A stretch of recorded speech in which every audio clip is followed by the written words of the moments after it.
So I was marking some financial planning exams last week. It's my way of giving back to the financial planning community and also to the exams that I wrote when I first started. And there was a couple interesting things that happened, and I wanted to share some insights. So I happened to be marking a question around separation. The separation, divorce, family dynamics, transitions are coming up more and more and more these days. And so it has now become a really big component of financial planning learning and testing and examinations and conversations with our clients. And some of the answers that came up were really interesting because some people would not just answer the question that was being asked on this particular case, but they would infuse it with what I'm going to call is judgment statements. And there was two things that kind of occurred to me. One was it made me reflect back on when I first wrote this exam. I was married at the time, and I was pregnant with my daughter, about 6 or 7 months pregnant, while I was writing the exam. And I just remember thinking, I have to pass this exam because I'm about to have this baby. I'm not writing an exam in my first year on mat leave. Like there was no choice. I had to pass it. And then a couple of years later, I got separated, now divorced, solo mom with full custody. How life has changed. And I didn't know then that all of this was going to happen.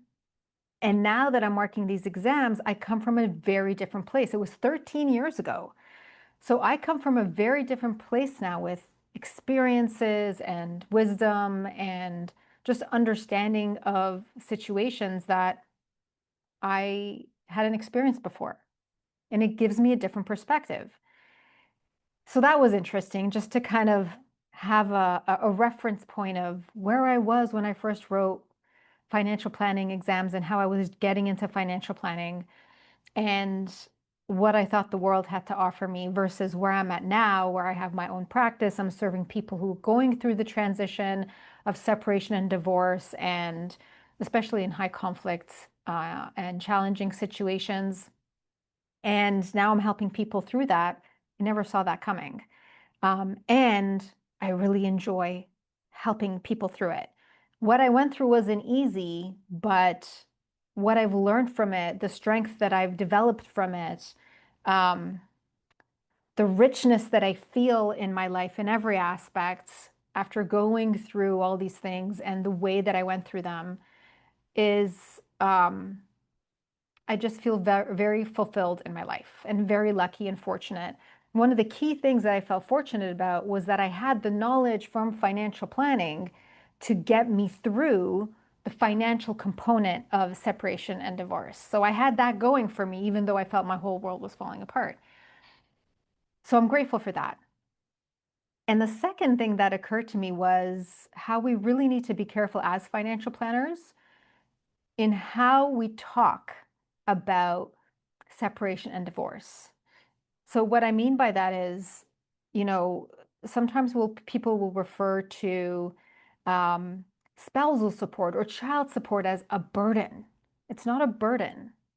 It's someone's right, especially a child's right, because they can't advocate for themselves, right? It's not a burden to either parent.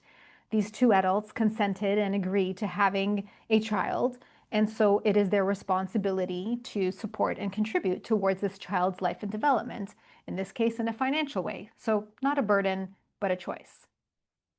But also how we tend to take sides for one person versus the other. And this is just like, an exam question. We don't even know these people, but I found that sometimes a person would be angled towards one person versus the other and make kind of judgy based statements. So you may know that I'm part-time on the side. I teach a local college class on financial planning and insurance. And in my financial planning students, I will emphasize to them that as a financial planner, it is important for you to remain neutral in your wording. It is not one thing is better or worse. One is not high or low. It just is.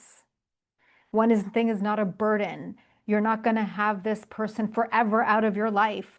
If you have a kid together, you will still be in each other's lives in some capacity. I mean, trust me, I wish it wasn't the case, but it is. So learning to navigate that is really important. And as professionals, we're here to educate, to provide options, and to protect the client that we are serving. But we don't need to make it worse by inferring certain judgment-based statements or leaning into the drama of it all, because there can be drama. Our job is to keep our clients who are going through separation and divorce grounded, informed, aware of their options, and then make an informed decision according to what feels right for them, not just based on the numbers, but based on their values. And yes, when you're breaking up with somebody, you often feel like you hate them and they're the enemy and all of that. But as the financial planner, it's not your job to lean into that, right? So I just wanted to share some insights there, both from the personal perspective and from the professional one. Hope this helps you out. Um, it has actually validated for me the work that I'm leaning into in terms of supporting people going through separation, divorce.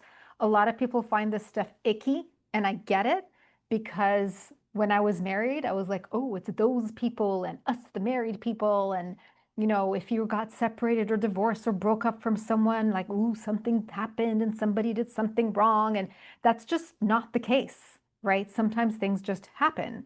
And what I've just learned is that everybody's situation is so nuanced and unique. And yes, as planners, we have some commonalities and foundational stuff that we can share, that we can build around. But when you're separating and divorcing or just breaking up from somebody, especially when there's a child involved, care should be taken to do your due diligence, to be professional above all else. So anyway, really happy to give back to the community and also get some personal insights from the experience and learn from it, and which is what I really enjoy. Thanks for listening, and hope this has been helpful to you.